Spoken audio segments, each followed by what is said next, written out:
seconds to bake in so that I can be sure it's actually live. But we should be live for another episode of Beard Banter. This is actually the second episode of a series I'm doing that's helping to drive and promote our charity that we're going on. So I've got Ian Richardson, Beard Abductor, with me. That's his official title on this for this episode. And we're going to kick into our celebrity charity, if you will, for a beard charity. Real quick, as what we're doing. It's donate at cybermattlee.com GoFundMe or go.cybermattlee.com GoFundMe. And we're going to be basically raising instances of $10,000 and donating it to 5 charities until we've done that twice, which means each charity should get $20,000 is the goal. That's right. And so let's talk about who those are.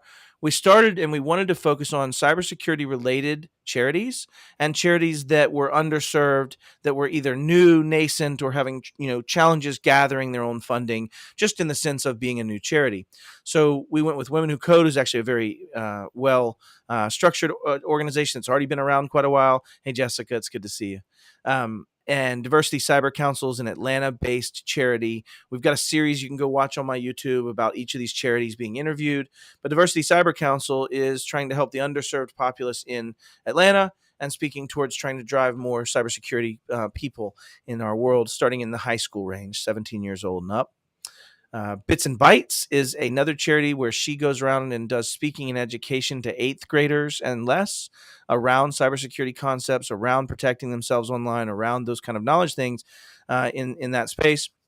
Hackers for Vets, it's a charity that I'm on the board of, but basically we give scholarships to exiting veterans that have a successful exit, honorable discharge, DD 214, and we'll do scholarships for a lot of different things, but mostly involving bringing technology and certs to bring people into the cybersecurity industry. And then one that's just purely selfish. I was on the board of Bike Walk Wichita for many years, and they are serving the homeless population in Wichita and driving bike advocacy and driving a lot of that stuff. So those are the initial charities. Ian and I have some plans for what happens when we get past 100,000, and we'll keep that for a later time. That's right. So what are we here to do today, Ian? Let's tell everybody what the purpose of this is.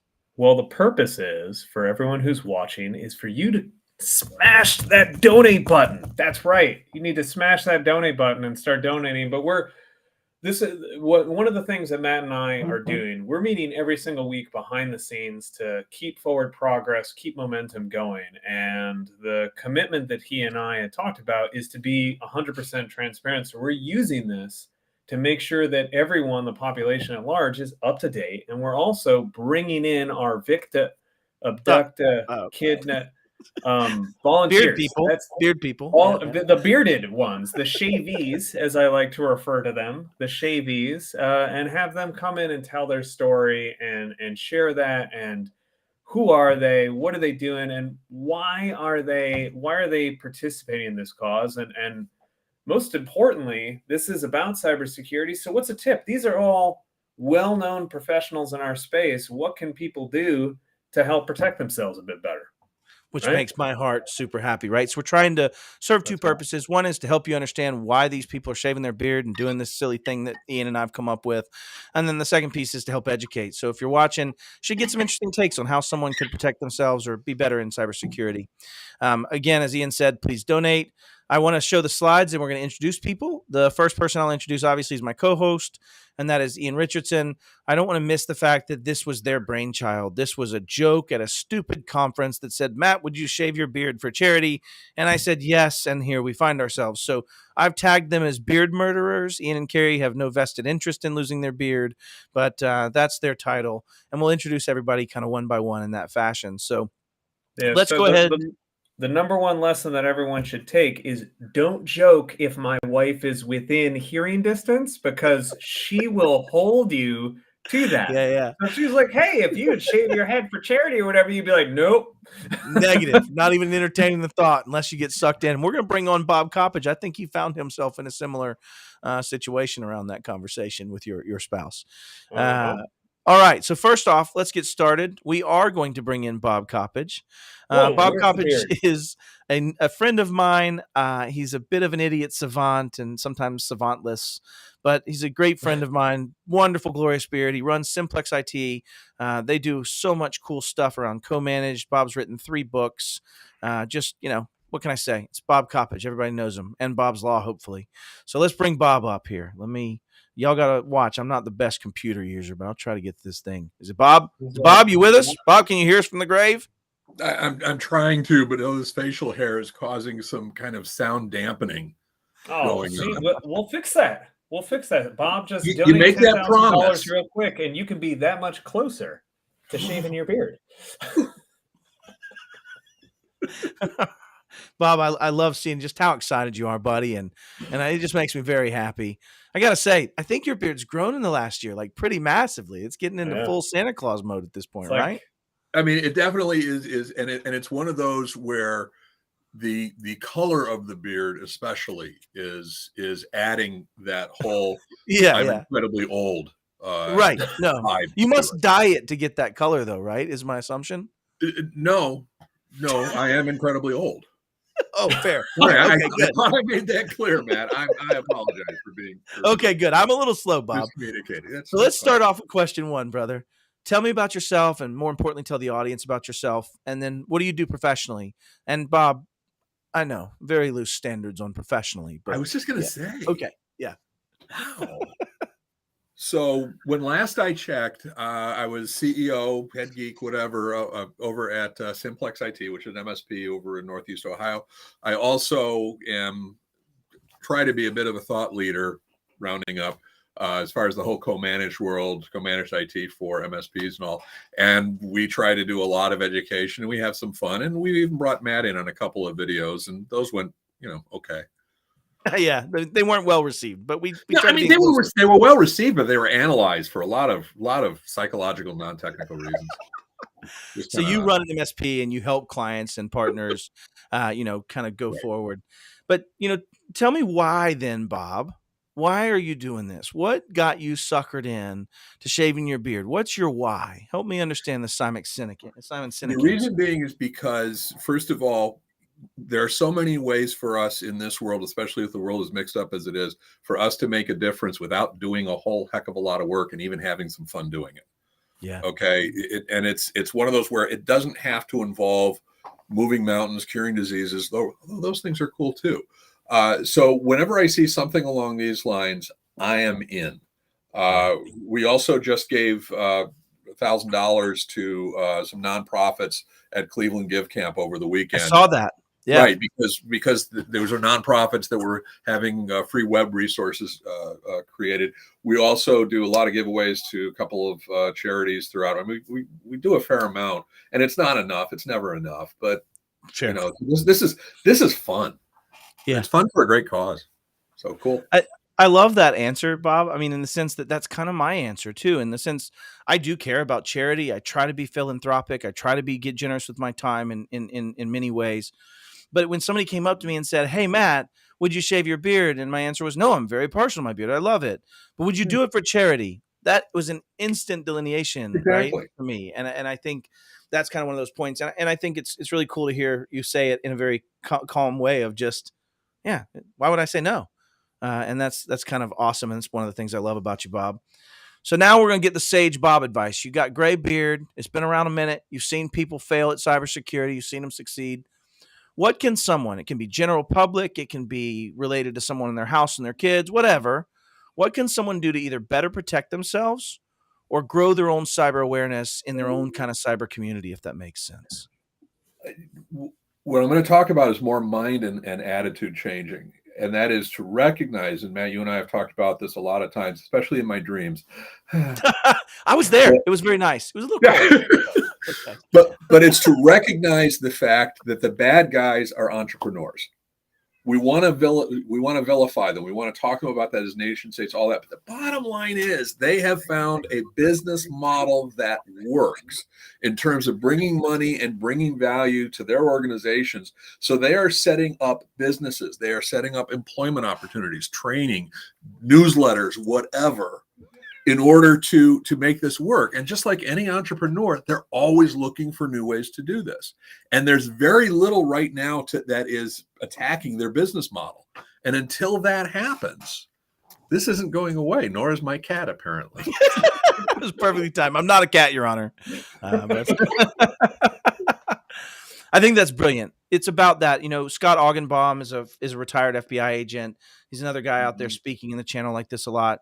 And that's one of the things he says, right? Cybersecurity mindset. It's about understanding the mindset of it. It's about having the right paradigm in view. And in your case, it's understanding that, hey, guess what? The threat actors are making money at this, which means they're treating it like business, and I also must do the same. And the one last point I want to add to this is that this argument, this discussion, this conversation is very effective if you're talking to non-technical CEOs. True story. They get the entrepreneur angle. And a lot of MSPs and a lot of internal IT folks have difficulty getting management to understand and accept it. This argument or this conversation works well for my opinion. Which is perfectly coming from the guy that is the author on co-managed IT and understanding how to empower people to do that. So it's a little bit perfect and on the nose. Bob, I consider you a friend and I appreciate you. Ian, you got any thoughts to close out Bob? And we'll bring up another guest. Bob's going to stay on with us, but he's going to go down here in the little guy section. We'll move somebody else in the big guy section. So. Well, one of the things that just resonates there is what Bob was saying, is that the entrepreneurial aspect of this. I was and Matt, you were there too. I was listening to Michael George speak back when he was at the helm of Continuum, and Michael's a guy who I've got infinite wells of respect for. Me too. And one of the things that he popped up on the stage is just this, even past the one-man bands, the startups, even the small operations. If you think about organized crime, this is the new Capone. Yeah, these guys 100%. Are making more money at this than all other lines of business combined. They're making more money through cybercrime. Oh, it's more than drugs and sex trafficking. Extortion, trafficking, weapons, whatever. All of that stuff combined, they're still making more money doing this. So this is not only entrepreneurial. This is the primary business model. Yeah. Reminds me, I need to fire back up my dark web account. I'm making plenty of money on this side. I tease. Yeah, that's right. That's right. Thank you so much, Bob. We're going to bring up our next guest. And Ian, you want to ask the questions this time and do the interviewing. This is another newer friend of mine, somebody that I have had a lot of respect for since meeting. I love what he's doing in his business and company, and also a lot of what he stands for and where he comes from. I'm not mad about the whiskey either. So we'll go ahead and bring up Vince Chrysler. Vince Chrysler is with Dark Cubed. And he is also lesser known. Maybe we'll pry this out of him for a much more notoriety position that he's had in the past in his career. But really cool company doing some really cool stuff around managing firewalls and threat management at the edge in a very simple and scalable way. So I'll bring him on and shut up and let you go, Ian. So Vince, how you doing? What's up, guys? How's it going? Hey, it is excellent. It is excellent. So I am not going to let you escape without you telling us your past. So you are going to be forced to tell us your past, okay? Because I'll just sit here. He's had training for that. You got to be careful. I have an excellent ability to be comfortable in silence. So, well, who are you? And tell us about your background. All right. So, I had the honor early in my career to serve in the United States Air Force. It was a great opportunity, communications officer, great way to kind of learn and travel the world. Was sent to the Pentagon to do nuclear command and control. So, in the movies where they turn the keys to launch the nukes, like that's where I worked for a while. Then I got sent over to the White House to be the chief information security officer there, which is just such a cool experience. Kind of one of the most memorable experiences of my life was working the transition between the Bush White House and the Obama White House, because I was non-political, and hearing the inauguration parade going outside while I'm kind of setting up computers in the White House itself. It was just like, this is really freaking cool. It's pretty surreal, right? Like I had to imagine. Yeah, it was crazy. And then I spent about 5.5 years supporting DHS, doing the national cybersecurity work there, and then jumped out on my own. Just had to do the entrepreneurial thing. That's awesome. That's awesome. Like the focus on public service for such a long period of your career. What was like kind of and transitioning into it like we'll transition into why the cause, but like what was the spark that triggered you to go, you know what, I gotta get into the entrepreneurial space? What was that spark? What did you see there? I think, it's something I was born with. I've been entrepreneurial since like before I can remember. And like, I remember like designing web pages in high school. And like one of those cool experiences in high school was like, I got called by this car place in New Jersey who wanted me to design a website for them. Right. And this is in the day of like 28.833.6 modem. So it's like, how does this guy find me? But it was cool. Like kind of designing web pages and getting paid for it back in high school, and then just never left. I've always been entrepreneurial. I just love it. I love leading teams of people into challenging problems and maximizing their capabilities, and seeing them flourish. And one of the best ways to do that is by being an entrepreneur. Love it. Love it. So tell us, how did you agree to become I need to write this word down. Volunteer. There we go. Volunteer. You're trying not to use victim, and that's so nice of you, Ian. I really appreciate you for that. It's like it's all right. Like, I understand it's a sacrifice. It's November. You guys are going to be cold. You guys are going to be Everybody does no shave November, right? And like we're doing the opposite. We're going against we're the flow. flying in the face of it. No pun intended. But I would say, the other thing about this, Vince, is the last time you saw your face would have been at the White House. Yeah. It was way back when, 2008. It's been a long time. Crazy, man. That's crazy. Yeah. And my why, there are a couple of them. One, it's just like Matt Lee, right? Like if he's doing it, everybody else has got to do it. Peer pressure. With great beard comes great responsibility, right? Like you have to serve, and you have to find ways to give back. And actually kind of more accurately, like if people have seen us at trade shows, we always run around with these shirts. Yeah. Those are so good, dude. I love that. How do I get myself one of those? I'll get you one. And that marketing shtick really has to do with the automation that we're doing in our product. But in my heart of hearts, like people are the solution, right? Like we've got to have trained people to start to solve these problems. The ability to find people that are qualified in this space means we've got to be creative about where to find people. We've got to be retraining people from other careers. We've got to be looking for people that have unique skill sets that we can apply to cyber. Some of the coolest people I've seen in cyber were like marine biologists in college, right? And so like cybersecurity is a wide field where it's not just about geeks and beeps and squeaks and hands on keyboard. We need lots of capabilities. And so anything I can do to support these charities and encourage more diversity and inclusion in cyber and get more folks to the battlefront, the better off we are. One of the things I love about you, Vince, is that, and maybe it comes from the military background that I don't claim to have. I don't want to steal any glory or honor, but I think it comes from that mission orientation, right? And for me, that's what so drives me as a human. Everything's a mission. There's some mission, or I'm not doing it. I'm not involved. I don't care. And for me, that mission is very much, if my kids and grandkids are going to experience the same virgin belief in technology that I had when I first got my phone or when I first touched a computer, we have to change as a nation and as a conglomerate of nations in general, because we built this as trash. And so that's my mission. You have a mission. And what I love about that is mission-focused people often are somewhat selfless in a lot of ways, and that they understand that there's sometimes a cost as a mission continues, and sometimes that cost is borne by me, right, and you. So that, in this case, is exactly what this is from a beard perspective, in a way. And having a baby face is a pretty small price to pay. That's right. That's right.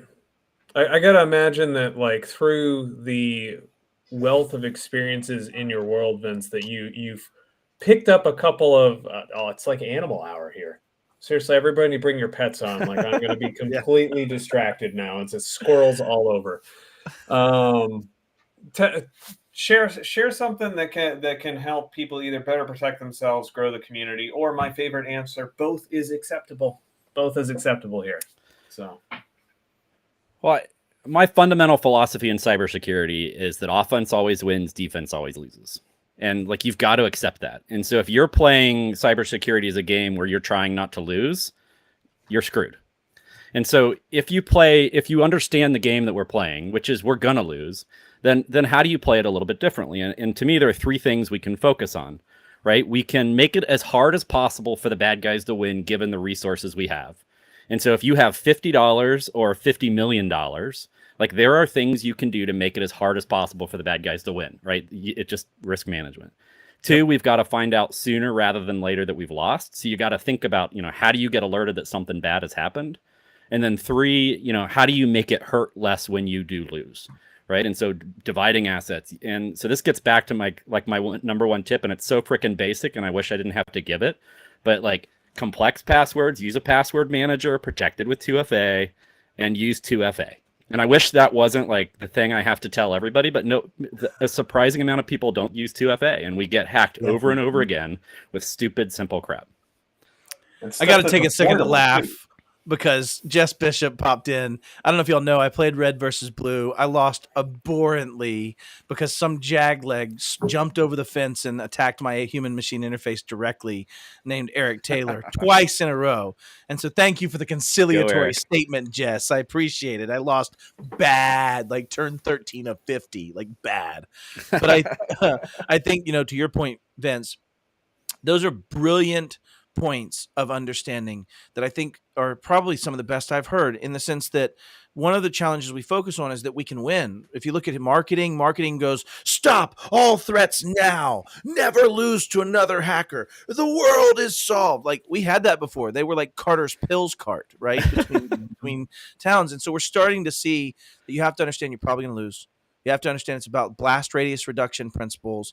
And I think to your point, it's about applying money in the way that's most effective and efficacious to reduce and make it harder for the threat actor to win. So like literally perfect as I would have expected. So go ahead, Ian, if you have anything. I'm going to nail in on that as the least technical guy that's involved in this, right? The guy who has the least amount of technical knowledge, the least technical person in a technical heavyweight endeavor. Did you just call me fat? It's okay. Somebody already said that cybersecurity is a wide field, okay? True and story. I let that one slide. I let it slide, okay? Like I didn't mention anything there. But as the least technical person here, one of the things I've been hearing articulate that I'm going to just nail down is that we have to set realistic expectations. And we got to remember that the people that are trying to be protected here are non-technical. They don't get it, and they don't want to necessarily like. It's just like when you go to the doctor, it's like, doc, you know what? Like, I don't want to understand every single thing that's going on inside me. You're saying like the number is bad, right? What's the number I got to get it to, and how do I get it there? Great. I'm going to go do that. Hey, my car doesn't work. You can fix it, right? So, hey, my network's not safe. You can fix it. And the answer that we got to be giving them is like, no, but we can minimize the risks. And when this occurs, we can make it as pain-free as possible. There will be pain. There will be an event, and you need to accept that. And what we're going to do is try to minimize the impact and minimize the risk and make it as damn difficult as possible for there to be within business objectives, right? That's the other aspect of this is we still have to drive business. All right. I think I hear somebody knocking on the virtual door. I'm not sure what the heck's going on, Ian, but maybe we ought to let somebody else in here. Let's let in a stranger. Let's let in a stranger. So we'll go ahead and pop in. Wait a minute. This is breaking news right here. Did you hear me? Oh my gosh, we just got a $10,000 donation from Servacity. They just what put is happening here, dude? Nuts. They brought us up to $37,900 of our $100,000, and the person knocking on the door is obviously Mr. Damian Stevens with Servacity. And I just wanted to say my heart goes out to you. You're murdering beards. You're a horrible human, but we really appreciate everything you're doing for charity and helping us in our journey. So thank you so much. It's always good to have a fellow beard murderer on the call. Damian, how you doing, man? What's up, guys? Thanks for having me. Oh, thank you for being here. Thank you for your donation. It's things like this. We were just talking about Eric Taylor. There's things like this, and in fundraising, anyone who's been involved in fundraising knows the term of momentum. There are people who will come in and create momentum, and Damian and I, like Damian, you and I were chatting a couple of days ago, and you were like, "Hey, man, like I just saw this. I saw you guys on there last time doing this thing. How can I help?" So come in, we've got these questions. Tell us about yourself. Tell us about Servasti and what you guys do, and talk to us about this impact. You had a really, really powerful statement you said to me when we were chatting about wanting to make impact. Yeah. So yeah, thanks. I'm the founder and CEO of Servacity, and you could say we're in the backup and DR space, which doesn't really mean anything. Maybe what does is that we test the backups, we manage them for you, and we put them in immutable storage. And as far as I know, we're the only one that does anything like that. So the MSP can focus on what they do best. And the reason I care about that is I was an MSP that lost data. And if you've ever been anywhere near that, you know the feeling you get, and just the pit of your stomach feeling. You're like, oh my God, what kind of day am I having when you're anywhere close to that? And that's when kind of the scales fell off, that this is way harder than it has to be. And it's really harder than most MSPs can pull off. And it's not just technology, it's people and process. People and and process. Yeah. Yeah. You know what? I'll jump in real quick just because I have controls and can. But I'll add to that. When we were growing our MSP, for anybody who doesn't know, we grew from 7 humans to 170 and now 400. We served 20,000 endpoints, and I had, I think, 30 or 40 petabytes of backup data that we were managing. And the challenge was I kept finding that my scalable process of one FTE that managed my centralized backups, that dealt with that, failed most times at managing any level of high efficacy. The scale was too large. The work was often failing. The systems have a high tendency to fail. And so if you don't have somebody that's got the operations and process to drive that through, it could be very critical to outsource that. And I did make a similar decision to outsource some of those functions in a way that allowed me to have a shared responsibility with someone that wants to do this in a much higher level of efficacy and a much higher level of doing that. So I would say the concept is not lost on me of having that force multiplier of saying, I'm going to pay someone to make sure that this is dealt with because I can focus on other things in my organization. And it goes down that long line of, outsourcing things that you don't have to. And I got a point from Bob, so it's not often, but I appreciate you, Bob. Thank you. Well, we are, so anyone who is involved in the MSP space, you are in the business of outsourcing. Hey, Mr. Client, information technology is not your core competency. Partnering or outsourcing, right? Not full why don't you bring me in to manage this for you so that you can go back being a doctor, lawyer, manufacturer, whatever it is the hell that you do. That's right. And do this, or have Bob and partner with your IT person or persons to help augment and supplement your capabilities. Why the hell would we not partner with someone to manage something that might not be my core competency? Yeah. That never made sense to me whenever someone had resistance there. So you're singing to the choir here, Damien. Yeah. The other piece of that is, and similar to what Vince does, right? Vince's company does basically outsourced models for having denied directories for all your firewalls and for all those things, and to make that scalable and huge. Well, same thing here. People often think of backup as not security related, and they're wrong. Backup is control 3 for data protection. Backup is part of the CIA triad for availability and integrity. In fact, it's 2/3 of security in a lot of ways. And so having, I used to make this statement as an MSP, you can make a lot of stupid decisions with a good backup. Right? That's right. That's right. Yeah. So it's the last line of defense. Preach it, Matt. Yeah. Well, listen, I just wanted to say personally, thank you for coming on. I think Ian, you touched on kind of the why, but if we missed that, I'd love to dig in, but I'd like to ask the same 3 questions of you in kind of that same order. So what have we not covered in those 3 questions? We know what you do. You're a CEO of an awesome backup company that takes and does much more of the service and process and function of backups as an outsource. But what's your why? What drove you to do it? Or did we already cover that? I don't think so.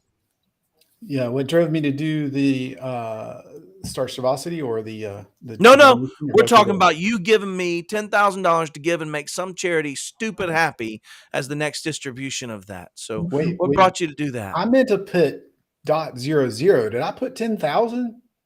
Oh, yeah, you got way up on the list, bro. But you know what? We're holding you to it. The card already went through. We're good. Oh, okay. All right. That's funny. Yeah, no, look, I hate beards, obviously. So yeah. There we go. You waited Beard till that hater. timing Change was his just name right perfect. now. Damian Stevens, beard hater. Beard murderer, right? Down with the beards. Yeah, that's so no, awesome. these are there's some amazing charities, and I remember, I feel like if you're growing and you're blessed to be able to grow, like Matt, you talked about some incredible growth, right? Talking about especially headcount. Right now, everybody can relate to how hard it is to hire. Heck, a lot of the people that engage us are saying, I'm having trouble keeping up with engineers. If you can save me all this time and tickets and all these things, I can reallocate my engineers. So everybody's struggling to hire. But the crazy part is on the other side of this, vets are coming out, service or women, or just there's all sorts of other group. And it's like, where do you start? And so on one hand, we have a shortage of talent. And on the other hand, you have some talent that's just like, we feel like we're on the bottom rung. We can't figure out how to reach the second rung. And I can't tell you how many people that I talk to that are in that situation that I'm happy to give advice. And then the other thing that's been a blessing is we, in our job postings, et cetera, we don't look for any degree. We don't look for a lot of the normal things. We are looking for those, diamond in the rough unicorns. So whether you were a vet, whether you're a woman, whether you've got a degree, we're looking for those people that are just amazing, and they're looking to get that first shot. And that's one of the best things we've ever done is bet on people that maybe others wouldn't. And they are people can do amazing things when you give them an opportunity, and they always are some of the best people we've ever hired. Very cool. All right. So, Damian, our last question.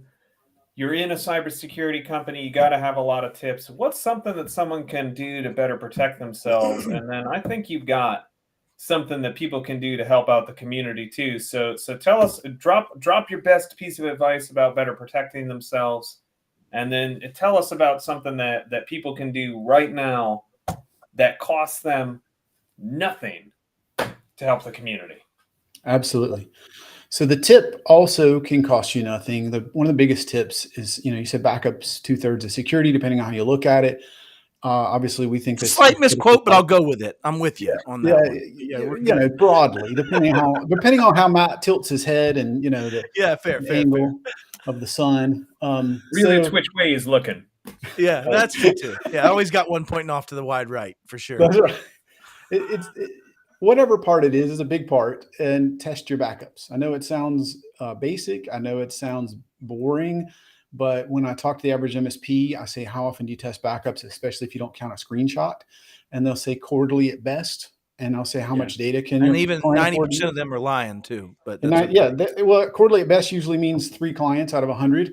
Yeah. Do I test, and the others, and then how much data can you lose? And it's like a day or less. So there's a real gap. Mm-hmm. So test your backups, and it's something we do for you. But the other thing is, it seems like every tool now, every backup vendor, including us, can do a screenshot. Don't rely on that. That's not a test. Test the service, test the access, test the functions, test logins, test the file system. Yeah, do those sort of things. And it's the difference between going through what I went through and not being able to recover somebody's data as an MSP, and keeping your job and keeping your client and all the other things. So that's the tip. Like, screenshots are not enough.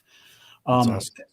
And then community wise, so one of our team members came with this great idea. They said, look, we are a growing company, but we're not the best known. So a lot of folks are going to come check us out. If you're interested, book a demo. Anybody that books a demo and attends, we're going to contribute $200 for every it's not single 2.00. Is that 200? 200, right? 200.00 in fair. US dollars. So anybody that books a demo with them and mentions that they saw this or that they're doing this for the beard shave, you're going to donate $200 to help them advance the community without spending any money, just their time, about learning how to better themselves. I just want to make sure I understood that completely correctly. Is that the pitch? That's right. Okay. Come learn what we do. Come check it out. Come learn and donate more to the community. So awesome. Servasi.com/learn more. Make sure you tell them that you saw this and it's part of Beard Charity so they can appropriately get that. And then we'll probably bring you back on to see how that impacted that aspect and how much more money we can pry out of your hands for our charities. So this is a win-win. That's right. And genuinely, as we close out, I want to say thank you. I think that you're an enabler doing this early, and for a bunch of hodgepodge of idiots shaving our beards to give money to charity. I think it's a fantastic thing, and I just want to thank you very, very personally for doing that. It makes my heart warm. So thank you. Absolutely. Thank you, guys. Absolutely, Damien. Like that's when you get someone who's coming in and saying, "Hey, like, how can I help?" and then they're not just saying like, "Okay, well, there you go." Like, "Hey, thanks. There you go. Have a nice thing." It's, "Hey, how can I help more? How can I keep creating momentum?" What you and your team are doing is an incredible gift because it's not closed deal. It's not started trial. It's like, hey, just show up. Just talk to us. Just spend some time. Let us talk to you. Let us learn about your business. Let us form a relationship. And then boom, we're going to do this. Yeah, 100%. So thank you so much. That's above and beyond, my friend. That's above and beyond. We're going to be conscious of everybody's time because I'm trying to keep this right at that 45 minute. We got 2 more guests to come. Damien, you rock. I know this came together this morning. I'm so happy to be able to include you in this, and I want to thank you a lot. Okay, I want to do a quick recap, though, of our major donors that we've had and the people that have come in to this. So let's go ahead and take a chance to say thank you, Eric Taylor, for your $15,000 donation, being our top donor. Servosity, I want to say thank you for the $10,000 and the offer for the $200 per demo. Is there a cap on that? You got a number that you can't go above? Can we do more than 100, or what's the thing? Go for it. Try to make us go broke. That's right. There we go. That's the way to try be. hard. I also want to say Eddie Phillips, if you're watching this, good friend of mine. He's now at Malwarebytes doing a very similar thing that I do. He's from our neighbor to the north in Canada, but he made a $2,000 personal donation, not from the Malwarebytes coffers, and that's why I didn't put the logo on today. We'll get that from him eventually. I'll call Martin up myself. But Richardson, I wanted to speak that we talk about Richardson and Richardson with cash. They've given $1,000 and now it's $1,099. But they've also given over $10,000 in-kind donations, in time and in effort, and in sending out thank yous, and in coordinating meetings with different vendors, and in reaching out to those things. And so I want to say thank you, to Carrie and Ian as well, and the in-kind aspects of what they've created, as well as their own cash and hard-earned time. And then also my good friend Michael Crean, who, when we were at a moment of need, when we were looking for momentum, we were trying to hit the donation to give to Women Who Code, he chalked up the exact amount necessary to finish out that $10,000 donation. Also, we're going to be donating and getting these 2 donations out because we have one more to distribute, which is Women Who Code, and then we have another one to distribute in the following charity that's coming up. We're waiting on Mike to get out of his COVID hospital. He is in the hospital right now with COVID, so any thoughts and prayers we can extend to Mike. He is not fully on oxygen, but they are dealing with some of the complications and implications of that, and just say a little prayer for him. I appreciate it. But when he gets out, we're gonna do the distributions of those 2 out of the GoFundMe platform and distribute to the 2 charities that have earned it so far. That will be 3 charities now.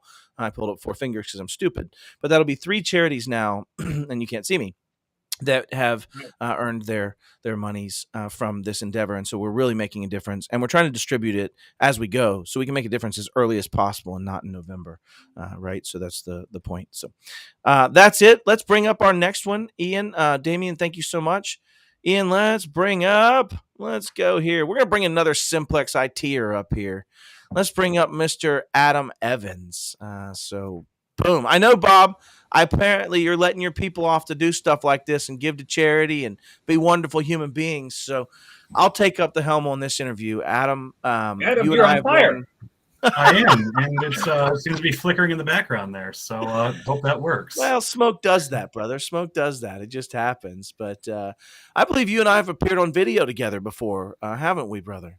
We have, with a lot of Bob will call them toys. We will call them collectibles. Yes, they were helmets from the Star Wars collection, Yes. for sure.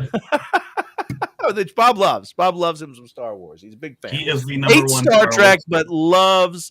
but absolutely loves Star Wars. Adam, could man, put George listen. Lucas to shame some days. I know he may start throwing things here in a second. He's got a phaser. That's amazing. I love you, Bob.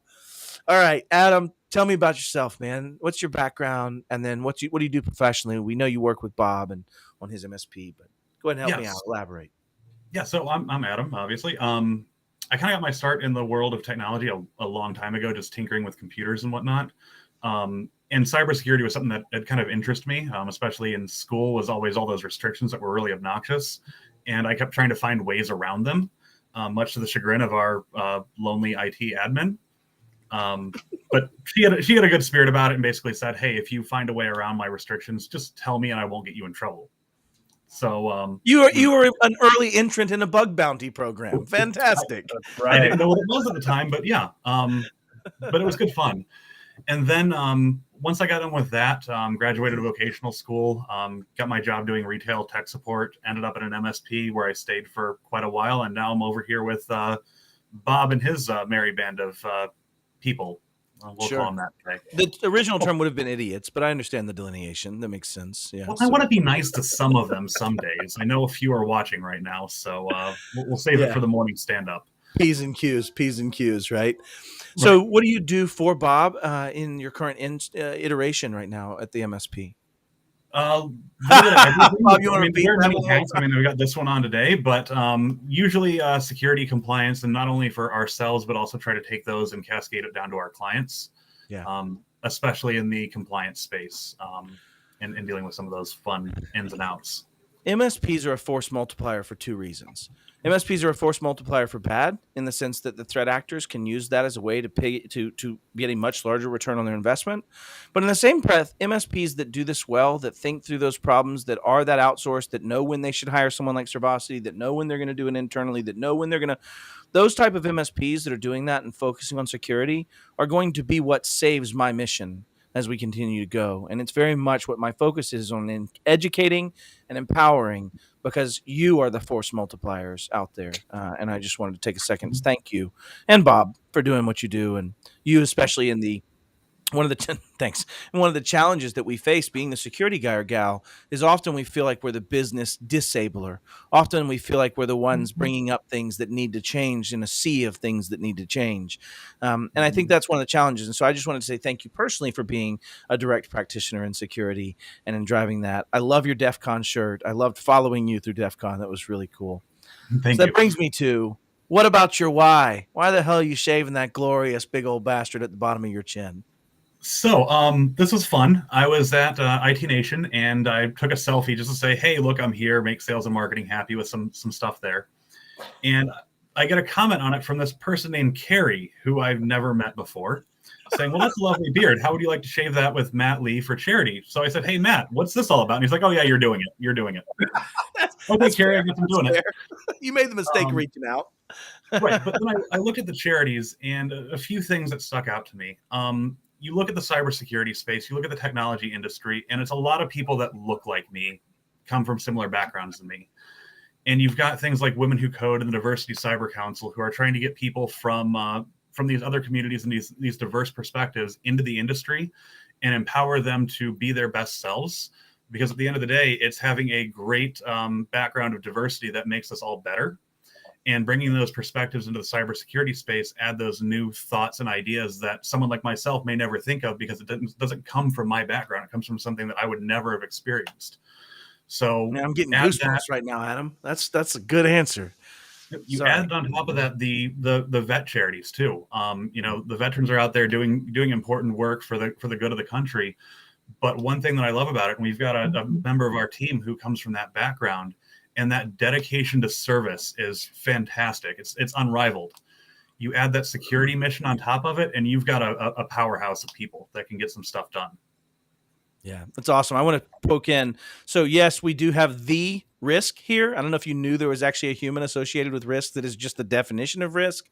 No, in genuine, this is somebody that prefers to remain unknown, but is doing some really cool work with identity and with certificate-based kind of authorization and just I'm not doing it any justice, but some really cool technology.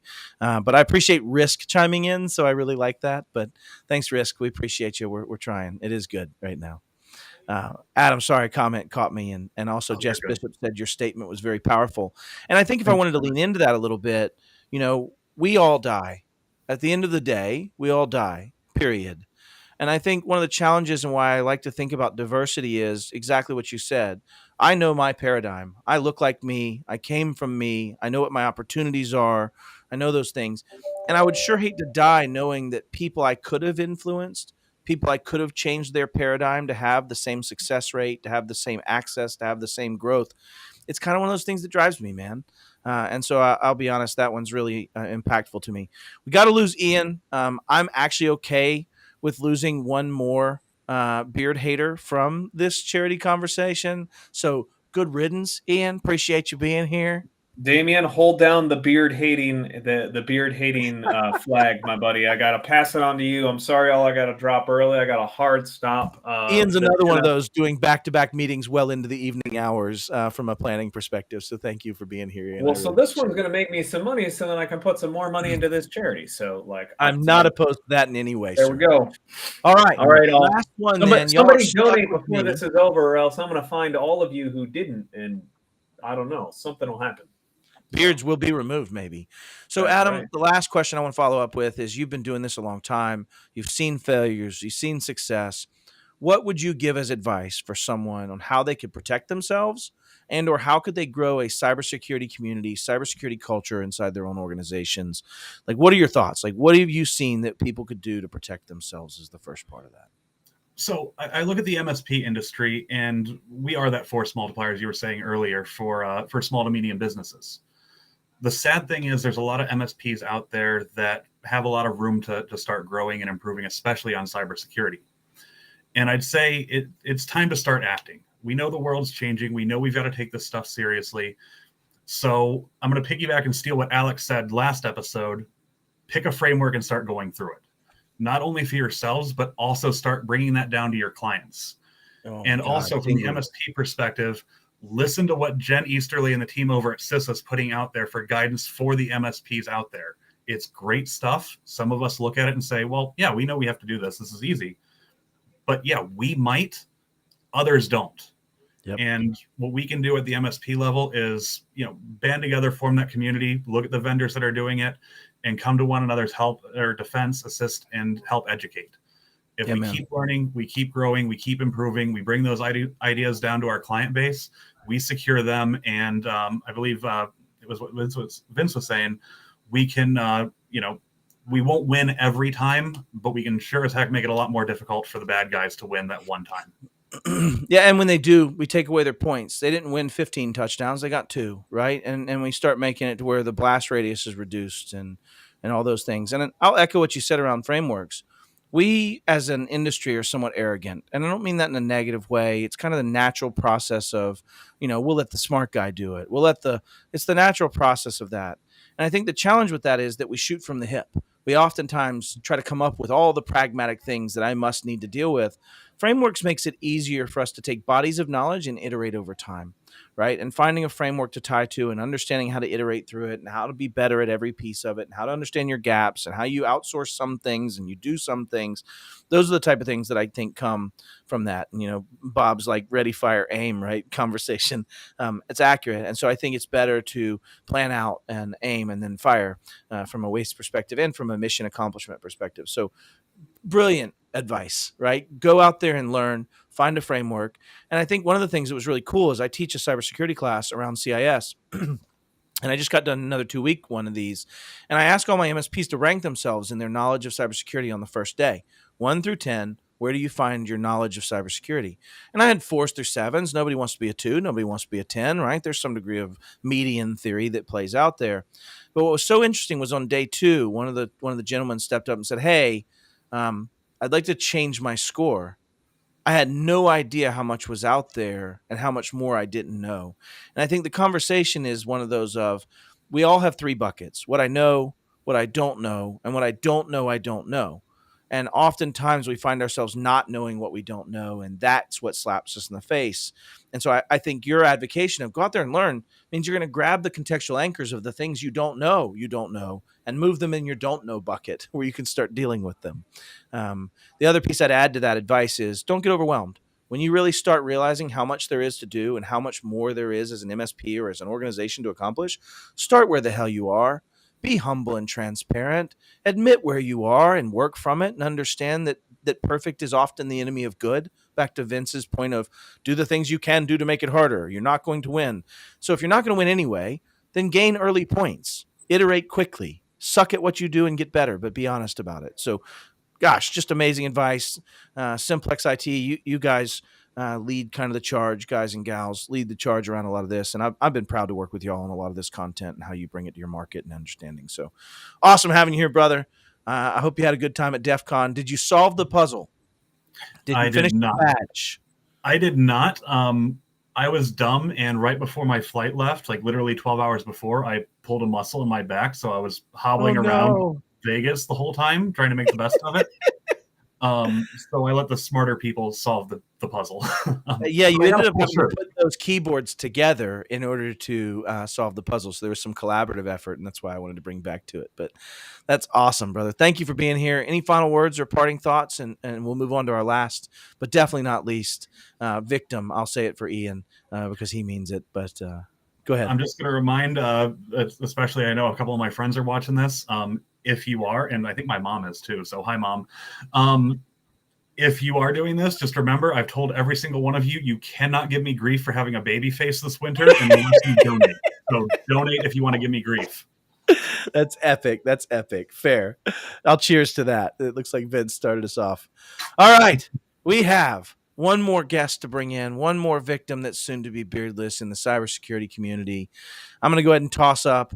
It's Brent Flam. Senior, I think he's a senior director, if I recall, Carbonite and WebRoot, OpenText Security Solutions.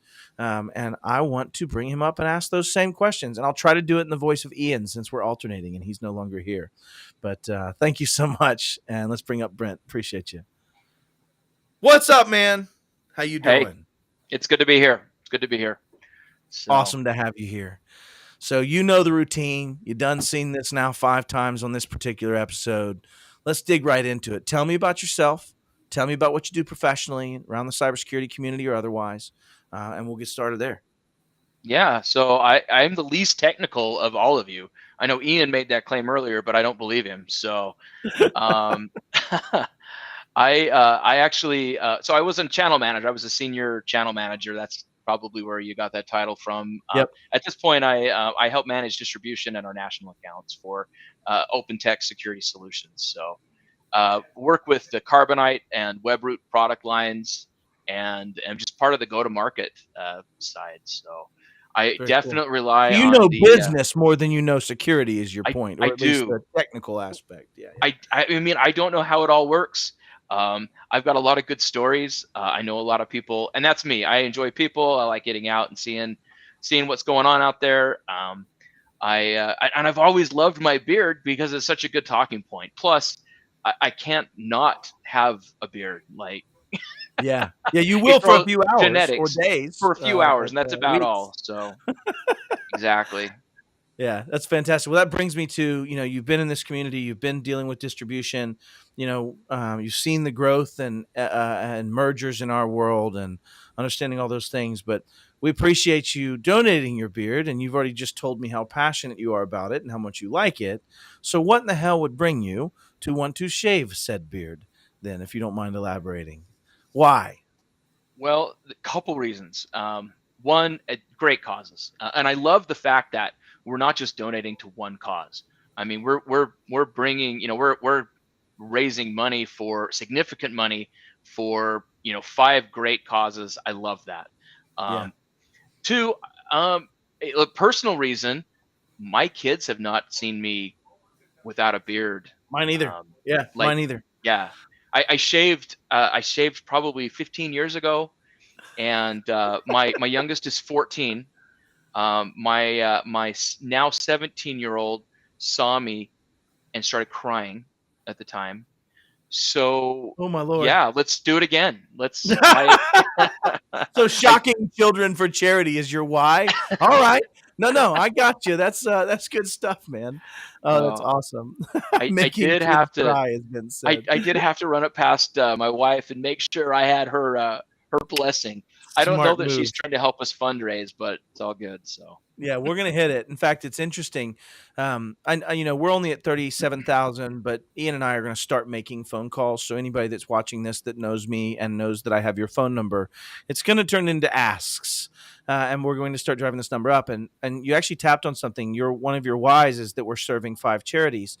If we get through this first round and we finish the 100,000, we are going to let some of the beard shavees select new charities to be the next 10,000.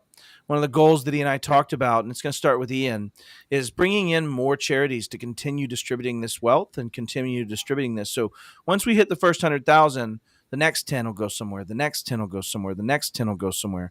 And so we're going to start letting it get a little broader and a little bit more good touched from it. So if we hit our BHAG, which I won't say on air, we could do this for a really large swath of charities and make a big impact. So stay tuned. Your why is one of my whys too, and I think it's going to be awesome. Last piece of this, and then we'll close it up only 15 minutes late because that's how I roll sometimes. But what is your thought of how someone could protect themselves or build a cybersecurity mindset or a cybersecurity community? I think it's been modified as we've gone. I love it. That's how I roll sometimes. Well, fair enough. I just heard Matt again. I know that guy. Go ahead. Yeah.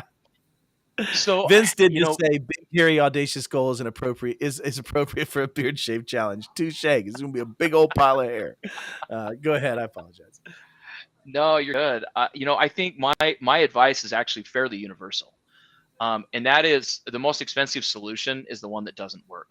And I just see so many people either try and just slide by or cheap out.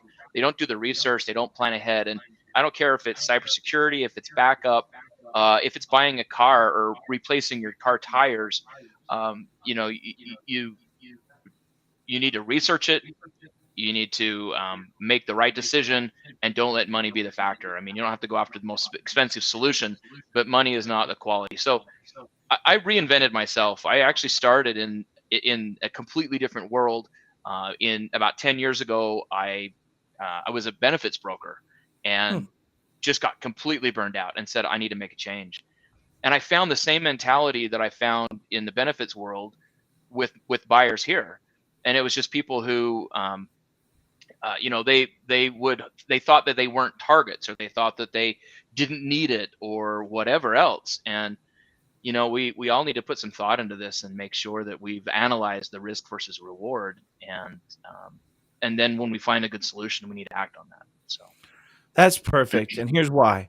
So finding risk and reward, most small to mid-sized businesses have in my opinion, a very elevated belief in their risk posture, that they think that they have a low risk tolerance, but they actually act like they have this massive risk tolerance, right?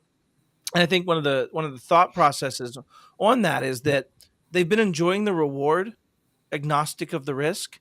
And now the risk is coming to roost, and we're seeing more of these ransomware and BECs and losses and privacy regulations. And so I think what we're talking about is really just balancing the understanding of risk and reward.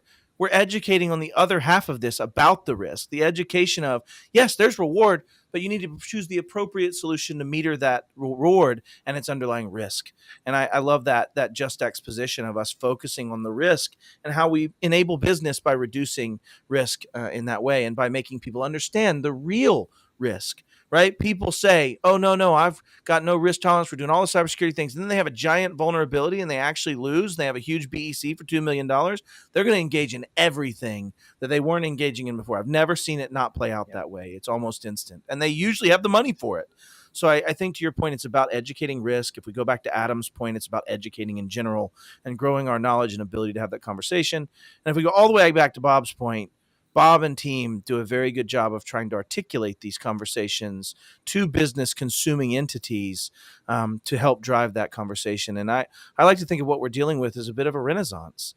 We are starting to understand the risks of what we've built, right? You got to imagine Vince stepping into the White House the first time and realizing they don't even have EDR. They don't even have any type of SIM. They have no threat ops. They have nothing.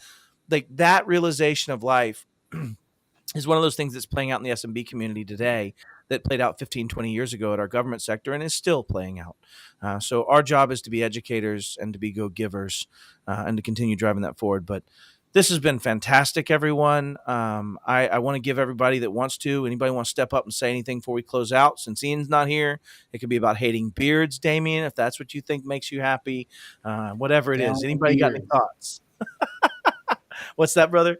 Just got to represent for Ian. Down with the beards, right? Got to. Yeah, thank you. Thank you. Beard Gotta murderer show- Damien. So just to give an alternative view, are we really hating the beards or are we setting them free? If you've lived with me long, as my wife has for 20 years, you might be correct on the latter point. I mean, who knows what my beard wants to go out and do with its Yeah, life we and don't with know. itself, We and it's can't never know. had the opportunity to do that. Well, if you look at your beard, it looks like it's going, ah, let me out. So you might There's be right. there's a lot here that's doing that, actually. Me too. No, I really and, Adam, appreciate it. and I will say, by the way, Adam drafted me for this. I know. It was brilliant. Yeah. I loved how he expanded his reach into your organization.